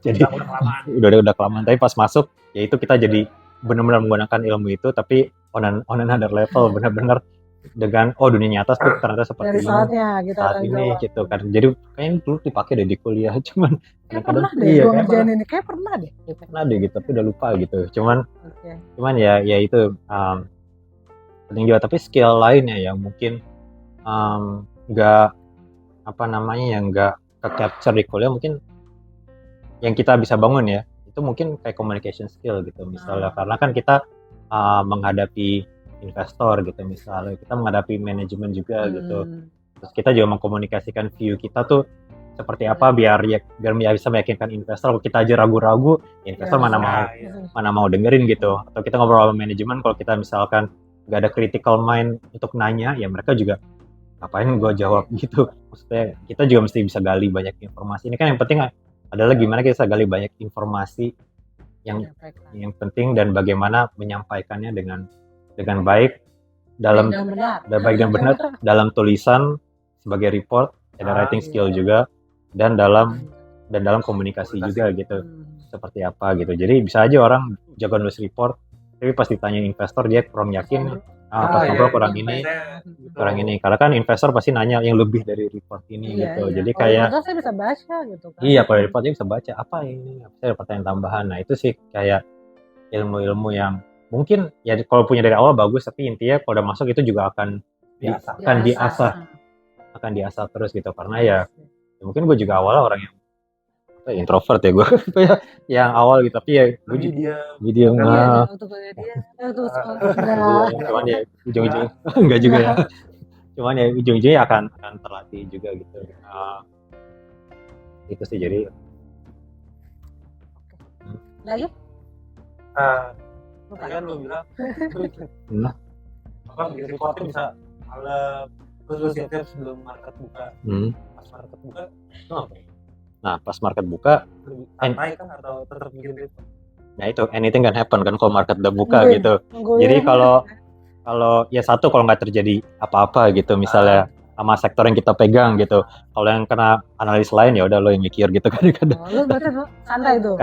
Kadang-kadang Market gua tuh standby maksud ya mantau aja. standby ya, kalau nggak terjadi apa-apa ya kita nyiapin analisa kita untuk kapan gitu. Kayak kita bisa cicil lah untuk report kita minggu depan kita, karena kan kalau nggak terjadi apa-apa ya kita juga harus ada ide juga gitu. Ujung-ujung kayaknya gue mau idein sektor ini bagus gitu, ya kita harus nulis report gitu. Jadi ada report yang emang dadakan karena terjadi sesuatu di sektor, tapi ada report yang kita mendevelop ide, rutin develop ide itu kira-kira kenapa sektor ini bagus, dan kalau sektor ini bagus saham apa yang harus dibeli di sektor itu gitu. Kenapa saham ini bukan saham ini gitu. Pokoknya benar-benar kayak kita komparasi, itu kan perlu waktu juga kan, nggak mungkin sehari gitu. Jadi itu bisa kita cicil kalau nggak terjadi apa-apa gitu. Tapi kadang-kadang kan misalkan kita rekomendasi beli saham A harganya 1.000 gitu. Karena harganya 800 misalnya. Terus tiba-tiba minggu depan udah kena 1.000. Nah, pas sudah 1.000 kan kita mesti action lagi. Investor nanya, udah 1.000 nih, sekarang action berikutnya apa? Beli lagi atau jual karena harganya udah pas, atau kita tahan karena Anda yakin harganya akan naik lagi. Gitu. Maksudnya ya ada lagi gitu. Ya kelanjutan pasti ada pertanyaan. Kalau kita nggak bikin report pasti ada pertanyaan investor juga gitu. Jadi kalau market lagi buka kadang-kadang ya justru itu kadang-kadang investor nanya, atau kadang-kadang kita siapin report. Ya kalau terjadi apa-apa ya udah. Oke, cepat buat report gitu. Report yang rutin, ada report dadakan tergantung what happen, ada request by client. Kalau ada apa-apa juga kita kan bisa gunain waktu itu untuk cari info, misalkan ke company apa, kita ketemu yuk gitu. Nggak ada santainya apa mas? Maksudnya nggak ada apa? Nggak ada maksudnya ya nggak ada gabutnya apa? Ya santai. Jadi gabut. Ya lay down dikit. Ya itu normal itu ya kalau tidak terjadi apa-apa tadi. Normal, dan itu kan tadi aku jelasin pas masa jadi asisten gitu kan. Kalau asisten kita benar-benar pergi bisa. Tapi ini lagi-lagi tergantung tiap sekuritas ya. Kebetulan sekuritasku dulu pergi pagi pulang pagi kalau asisten. Tapi begitu udah jadi lebih senior kan itu kita udah memilih beberapa sektor gitu. Sektornya udah ini gitu. Jadi kadang-kadang itu kalau nggak terjadi apa-apa ya bisa based on our time schedule gitu. Jadi misalkan kayak hari ini santai gitu, nggak terjadi apa-apa, report untuk minggu depan udah lumayan cicil, ya udah bisa aja pulang cepat gitu. Ada santainya kok teman-teman. Ada juga ada, maksudnya nggak. Tapi di level tertentu. Iya. Kalau masih level awal ya sabar-sabar lah gitu. Iya sih. Berarti tadi pas market buka tuh trading juga nggak boleh. Apa? Boleh nggak sih? Trading nggak boleh. Nggak boleh. Tapi ya memang kan ya kalau kita belajar compliance kan memang kita memegang info yang confidential gitu. Banyak banget yang confidential mungkin belum keluar ke market, yang kalau udah keluar ke market mungkin akan mempengaruhi harga saham gitu. Ya itu ya benar-benar gimana caranya kita bisa jagain lah gitu info tersebut sesuai compliance. Itu dia. Info adalah kunci kalau di sektor ini. Pertanyaan udah habis. Kira-kira dari dulu ada yang belum disampaikan untuk dari gua? Ya. Untuk teman-teman yang berminat. Statement. Mungkin kalau ada. Closing statement secara overall tuh untuk ke financial. Untuk untuk profesi ini kalau ya. Ada yang berminat, apakah ada yang mau disampaikan? Yes, ya. Kalau ada yang berminat, masuk ke sektor ya investment gitu, ya aku ngomong mungkin berulang-ulang ya, tapi memang ini adalah sesuai passion, dimana kalau memang ini sesuai passion kita ya, ini adalah pekerjaan yang knowledgeably itu rewarding menurut aku, karena ya ilmu yang didapat tuh benar-benar banyak dan kita dilatih untuk analisa cepat gitu. Jadi memang kalau mau masuk ke industri ini, financial pasti penting satu. Kedua ya itu tadi, apakah kerjaan ini cocok untuk end game kalian atau enggak gitu. Kalian kalau udah misalkan along the road lah 10 tahun 15 tahun lagi, aku sih mikir dulu sepanjang itu 10 tahun 15 tahun lagi, karena apakah sesuai dengan ini, karena ini pekerjaan yang time consuming banget gitu kan. Kita nggak mungkin, sangat sayang kalau kita masuk ke sini dan ilmunya nggak kita pakai lagi setelah kita keluar dari sini gitu, karena ini benar-benar menurut aku sampai kerjaan aku yang sekarang itu sangat kepakai di ini gitu. Jadi it's exhausting tapi is ya rewarding gitu menurut aku, kalau memang kita bisa ikutin pace-nya yang sangat cepat dan dynamic. Jadi kalau memang kalau teman-teman suka analisa, suka financial modeling, suka main saham, ya inilah kerjaan yang mungkin cocok gitu buat kalian suka valuation gitu, valuation suatu aset atau suatu perusahaan tuh nilainya berapa sih, atau ya pengen dapat kesempatan ketemu sama petinggi-petinggi suatu perusahaan gitu, tahu belajar strategi perusahaan dan ingin terus belajar, ya ini menurut aku suatu start yang bagus sih. Indian mau lanjut di sekuritas terus atau pindah kemana-mana, menurut aku ya ini pasti akan kepake ilmunya. Jadi makanya maksud aku kalau mau masuk industri ini harus yakin dulu ini adalah ilmu yang mau dipelajari gitu, yang jadi basis untuk ini gitu. Menurut aku sih gitu. Suka aja nggak sih Mas? Aku suka. Bisa juga. Harus passion. Suka bisa, ya maksudnya ya passion kan awal dari suka kan, dari suka gitu. Dari suka gitu, tapi intinya nggak sih passion itu selalu berubah. Oh iya, benar. Ya kan? Passion pasti berubah gitu. Passion pasti berubah. Jadi ya yang aku bilang tadi, kan maksudnya ya, aku pas masuk udah mikir 10 tahun lagi aku kira-kira mau jadi apa gitu. Tapi kan ya tadi kan, siapa tahu dalam 10 tahun lagi yang seksi itu bukan industri finance, tapi industrinya beda lagi gitu. Ya kan, you never know gitu. Jadi intinya itu dari suka, passion itu, kalau emang suka industri ya tepat yang paling tepat gitu. Jadi udah berpikir gue mau capek tapi knowledge-nya gue suka gitu. Itu yang paling penting sih. Jadi cuma dapat duit sama capek doang, ada ilmu dan ya mungkin ada orang yang financial insentifnya suka gitu. Iya, itu juga passion saya adalah passion habis mau pensiun cepat, ya nggak segede gitu juga sih sebenarnya. iya kan. Tapi bonusnya iya kayaknya.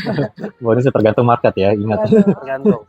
bukan dari gua nggak mau memastikan segitu. Tapi Bonus. pernah ada. Hanyalah bonus. Tapi ini dong Mas, cerita dikit track record lu kan. Tadi kan kita ngomongin pada analis itu di awal banget kan, lu kada terus lu Fresh graduate gitu. break S2 kan. Nah, boleh ceritain nggak sih lu tuh dari awal itu sekarang tuh apa? Kan kalian tetap finance nih, intinya tetap finance, cuman cara terus lu lanjut apa? Oke. Jadi sebenarnya kan Siapa tahu dia meniru. Oke. meniru pasangan. Niru. Jadi S1 kebetulan tuh gue udah ngambil jurusan finance gitu. Jadi emang dari awal gue udah mikirnya finance, karena tadi di SMA gue udah mikir, oh gue suka ekonomi, gue suka hitung-hitungan, ya udah gue mau finance gitu. Finance tuh sarjana ekonomi, sejarah finance. Sarjana ekonomi Sejarah finance mana ada di UI waktu itu. Gue masuk ke situ. Nah di situ kan di dalam jurusan MANE gitu, manajemen, di dalam MANE kan ada finance. Nah di dalam finance itu ada banyak lagi kan yang aku bilang tadi kan. Nah dari situ aku juga udah mulai mikir, oh aku kira-kira waktu itu either mau ke bank atau mau ke sekuritas. Aku apply dua-duanya waktu itu. Ya tadi jalan orang beda-beda. Aku dapatnya yang duluan waktu yang duluan sekuritas gitu. Karena dan waktu itu ya udah aku mikir masuk sekuritas, aku langsung sebelum masuk aku juga waktu itu kayak lihat dulu ini kerjanya seperti apa sih gitu. Kebetulan ada alumni yang sempat kerja di dunia itu, kerjanya seperti apa sih gitu. Bisa nanya-nanya gitu seperti apa gitu. Kita mah nggak peduli kayak gitu masuk aja. soal waktu itu gue kayak soalnya gue itu tadi gue masih nunggu dari bank juga kan offernya, jadi kayak Nyambi. gue mesti tahu dulu nih gue mau nungguin yang offer ini atau enggak gitu. Itu pasti dilema semua fresh grade lah, semua Iya, benar. apply gitu dan Berarti banyak dan- pilihan ya. dan nggak banyak apply. Oh, banyak apply. Pilihannya belum tentu. Belum tentu balik semua. Email belum tentu dibalas. Benar-benar. Sampai sebaik-baiknya. Nah, Hmm. waktu itu ya sekuritas dapat. Nah, aku coba lihat cara kerja industrinya, apa yang dipelajari, dan ternyata ya gue lumayan suka gitu yang dipelajari. Walaupun gue udah tahu capek, tapi ternyata pas masuk ya beneran capek gitu. Tapi menyenangkan. Beneran capek karena tim gitu. supportive tadi ya. Beneran capek gitu, dan itu yang penting adalah suka ilmunya. Kedua, harus ketika kita dapat kesempatan bebas ya kita harus tahu lah cara manage our mindset gitu gimana gitu. Apakah ya tadi aku bilang ada teman-teman yang sekolah, jadi kalau kita bebas ya kita ngobrol, kita share apa gitu. Di liburan ya kita ngapain gitu ya. Maksudnya kita mesti bisa ngatur waktu juga lah, nggak mungkin kita kerja 24 jam juga. Betul. Juga itu pasti burn out, nggak mungkin. Jadi itu pinter-pinteran kita juga. Tapi nah aku waktu itu jadi equity analyst tuh 4 tahun di situ. 4 tahun. Habis itu aku memutuskan untuk S2 gitu. S2 1 tahun. S2 tuh apa? Finance juga. Kebetulan aku finance juga di UK waktu itu. Nah aku di UK ya? karena aku balik mas. apa? Lagi banyak ngomongin di berita mas. Aduh, lanjut. Apa? Oh beda tahun sama Reda. Beda tahun ya? Reda duluan. Sama ikatan alumni. Ya kuliah. aku kalau Reda kan ketuanya kan, Iya, ikatan ketuanya dia alumni. soalnya. Ya dia. gue waktu itu ya dia kan aktif banget ya. Ini direkam lagi. Dia kan sangat aktif gitu. Jadi ya dia sebagai ketua sangat aktif. Nah aku kebetulan sempat ngobrol-ngobrol sama Reda sebelum alumni ini ngobrol sama Reda. Tapi waktu alumni terbentuk juga awal-awalnya juga aku baik ngobrol sama Reda juga. Tapi ketika udah terbentuk aku kurang aktif. Reda yang terus aktif sebagai ketua gitu. Sama-sama di UK. Nah dia emang sangat aktif, orang beda sama aku lah. Aku udah kerjaan aja udah gitu. Kalau Reda kerjaan organisasi semua diambil. Ya udah gitu. Gitu ya Pak ya. Gitu ya Reda. Terus ya aku S2. Nah pas balik kan pilihannya gitu lagi kan, apakah balik ke equity research analyst aku dulu atau pikiran balik ya Pak, kenapa enggak? Nah kebetulan dia dapatnya di Indo gitu. Ya. Mau nikah juga waktu itu ya jadi kemana-mana. Nah tapi intinya apa namanya ya aku waktu itu dapat equity analyst atau mau credit research analyst gitu. Dulu aku dapat di Fitch Ratings. Nah aku kepikiran lagi kalau aku ke credit analyst kan ilmunya mungkin ada yang kepake tapi nggak 100% sama. Credit analyst tuh lebih ke, jadi kita kita analisa laporan keuangan, buat projection, tapi ujung-ujungnya kayak kita kasih suatu rating lah untuk suatu perusahaan, resikonya segini gitu. Jadi misalkan dia nerbitin obligasi, jadi kan ada yang namanya saham, ada yang namanya obligasi. Iya. Nah obligasi adalah surat utang, jadi perusahaan misalkan saya ngeluarin surat utang 1T gitu. Nah 1T ini kita nanti kasih rating, misalkan ratingnya bagus atau enggak. Itu merefleksikan resiko dia bisa bayar atau enggak ketika obligasinya jatuh tempo gitu misalnya. Resikonya seperti apa. Intinya tetap aja financial projection. Financial projection, baca laporan keuangan, lihat view kita sektor ke depan seperti apa. Cuman ini adalah resiko gagal bayar atau enggak gitu. Dari bayar obligasi. Kalau ini kan sebelumnya saham naik turun rekomendasi gitu. Nah ini jadi sebenarnya instrumen yang beda tapi ilmunya sama gitu. Nah lagi-lagi aku mikir waktu itu adalah untuk mengumpulkan ilmu aku yaitu keluar dari comfort zone aku gitu. Aku coba yang ini gitu, dan ternyata aku suka gitu karena yaitu lagi-lagi mungkin aku punya end game ya pengen ujung-ujungnya kerja di sektor jadi manajemen di financial services atau apa gitu. Di mana menurut aku kalau bisa dapat banyak ilmu tuh cukup penting gitu. Nah, sangat membantu. Nah, aku coba keluar dari comfort zone gitu. Nah, di Fitch ya ternyata aku juga suka gitu kan. Di situ aku sama menganalisa, ketemu investor tentang obligasi. Ini perusahaan yang beda ya berarti sama yang. Betul. Nah, ini instrumennya beda. Nah, ini aku bertahan di situ selama 6 tahun. Nah, di Fitch Rating sebagai credit analyst mungkin kita itu lebih punya work life balance. Itu yang penting.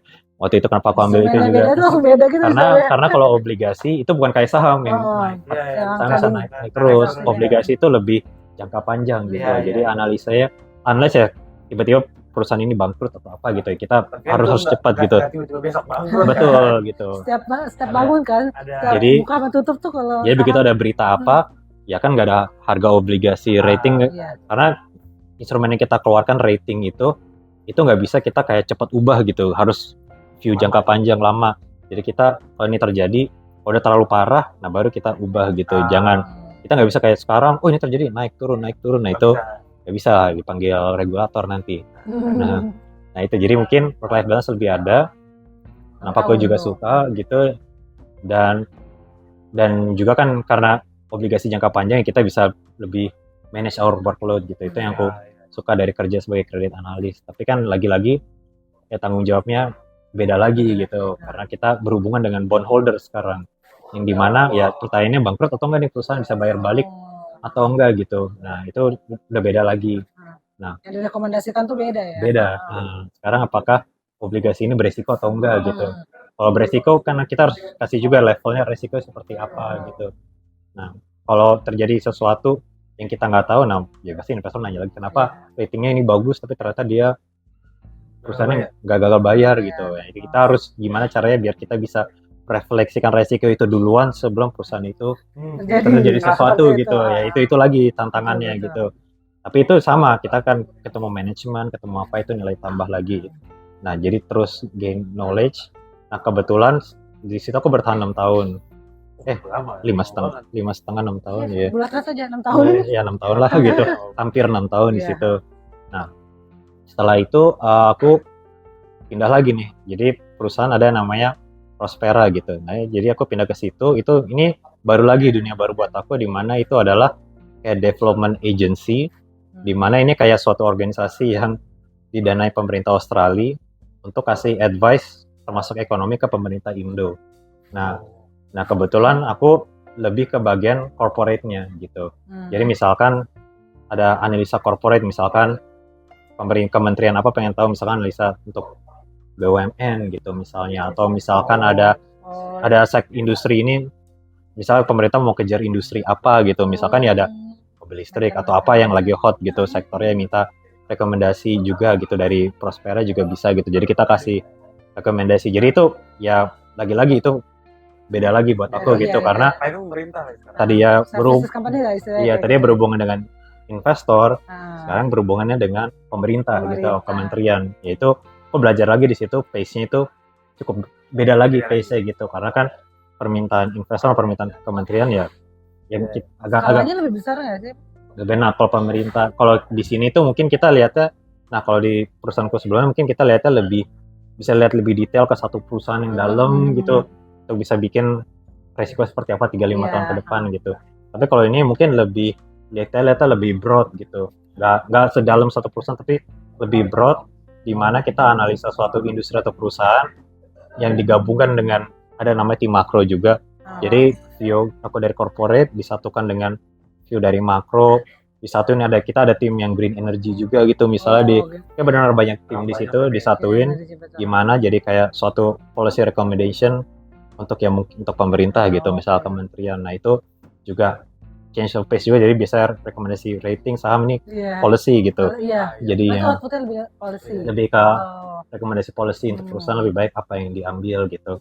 Setelah melakukan banyak analisa di industri sama corporate, aku lebih berarti ke corporate, tapi aku termasuk satu dari bagian tim makro gitu, karena kalau corporate kan lebih ngeliat mikronya, bawahnya. Nah ada tim yang ngeliat makronya, atasnya gitu. Jadi kalau digabungkan itu ya bisa jadi suatu gambaran apa yang akan terjadi misalkan di sektor tersebut, dan ya bisa jadi dipaketin jadi policy recommendation buat pemerintah gitu misalnya. Jadi itu adalah suatu development agency lah gitu. Nah itu aku juga belajar banyak di situ. Pokoknya tempatnya sekarang? Tepat sekarang. Itu ya.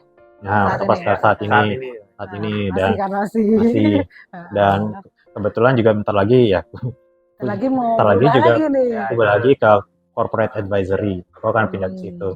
Nah corporate advisory itu kebetulan kan sekarang berhubungan dengan corporate ngasih advice gitu kan. Tapi kan intinya adalah ini adalah hasil ilmu yang aku dapat ya lagi-lagi. Karena corporate advisory kan bentuknya bisa berbentuk valuasi saham IPO, atau berbentuk misalkan dia mau utang Oh, itu dari kayak semuanya ya. ini Jadi gitu. sesuai Terus sama- kadang-kadang ada dampak policy atau apa. Ya maksudnya jadi ujung-ujungnya tuh penting untuk kita berpikir juga kita arahnya mau kemana. Ah. Yang penting adalah ilmu yang kita dapetin Lu itu tuh berarti kayak kepake sesuai semua. dengan Kepake Apa makan itu? dari 3 Pakai tempat semua. itu Sebenarnya sampai sekarang gitu. rencana kan sebenarnya nggak kayak gue nggak nyangka dari pitch gitu gue pindah ke development agency yang deal dengan kementerian gitu. Itu gue nggak nyangka tadi, tapi begitu ya kan opportunity kan orang nggak akan pernah Iya, tahu kan. benar. Begitu ada ya gue coba tanya-tanya juga ini ngapain sih kerjaan gitu. Oh ternyata gue suka juga gitu, dan menurut gue ini nyambung juga sama ilmu yang mau gue pelajarin, dan udah gue pelajarin bisa digabung.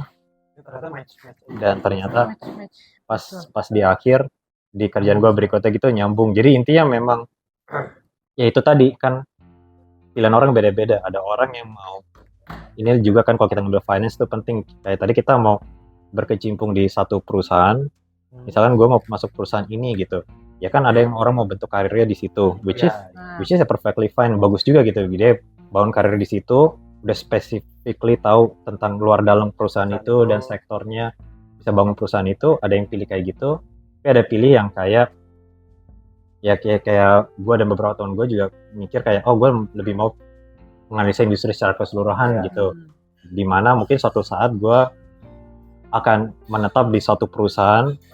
Tapi kan jadi gue kebayang gitu banyak sektor perusahaan nanti gue mau masuk mana, tadi mungkin ilmunya kepake gitu. Jadi ya intinya memang itu sih, ketika lulus kuliah juga mau fokusnya apa gitu, analisa baik sektor atau menetap di satu perusahaan itu. Karena corporate finance di satu perusahaan ya beda dengan finance di sekuritas gitu yang melihat banyak perusahaan gitu. Jadi sekarang gitu lu udah sih. apa sih, sudah kan tadi bilang akhirnya mau menetap satu perusahaan seperti ini. Nah sekarang nih lu udah fase menetap apa ya? Apa Belum sih, dulu? karena Jangan aja dulu ya. Habis ini kan gue corporate advisory, di mana gue cover banyak perusahaan dan sektor Iya. lagi kan. Jadi gue belum menetap belum. Ya mungkin suatu saat kita nggak akan, lagi-lagi kan kita nggak akan pernah tahu ya. Ini juga sebenarnya bukan plan gue juga, karena tadi kan habis lulus kuliah dapat offer ini credit analyst.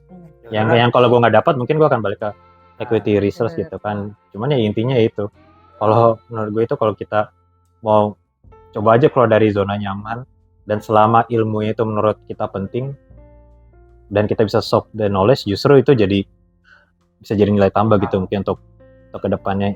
Intinya kalau mau pindah ya always think itu beneficial atau enggak gitu. Oh iya, dengan perjalanan lu yang sudah panjang ya sampai saat ini udah bentar lagi ya kan ke corporate analyst itu, lu ada ide nggak sih secara kayak profesi atau title deh yang benar-benar lu pengen achieve? General finance sekali atau apa? Sebenarnya ini ya, kenapa ini adalah end game. Kadang-kadang gue mikir ya sama sih tadi, gue ujungnya mau jadi apa sih gitu. Nah, gue sempat kepikiran gue ini lagi-lagi mimpi ya, maksudnya lagi-lagi kan opportunity bisa kesana sini. Tapi gue sempat mimpi adalah my dream ya, itu sempat pengen jadi CFO suatu perusahaan atau jadi ya director atau expert di suatu financial services advisory company gitu.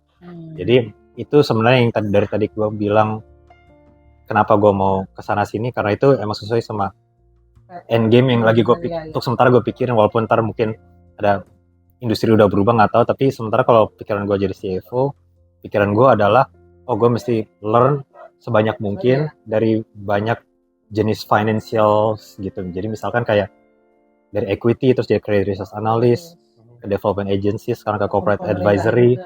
Nah, jadi gue mikir kayak, karena kita mesti mikir juga kalau one day kita jadi CFO gitu, cita-cita gitu, misalnya lo pengen jadi CFO yang kayak gimana sih gitu.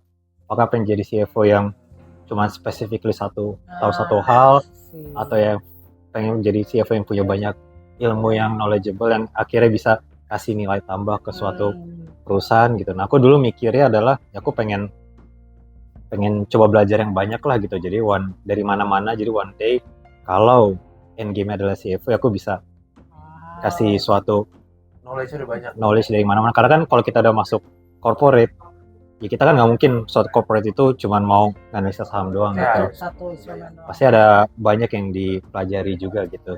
Dan itu sih pemikiran gue, kenapa kalau gue mau nyebrang kalau dari comfort zone, apakah masih cocok sama kalau gue mau jadi seorang CFO atau seorang tadi expert di advisory atau corporate advisory gitu. Itu sih. Jadi selama itu mesti nyambung ya gue nggak apa-apa lah pindah untuk belajar mana-mana.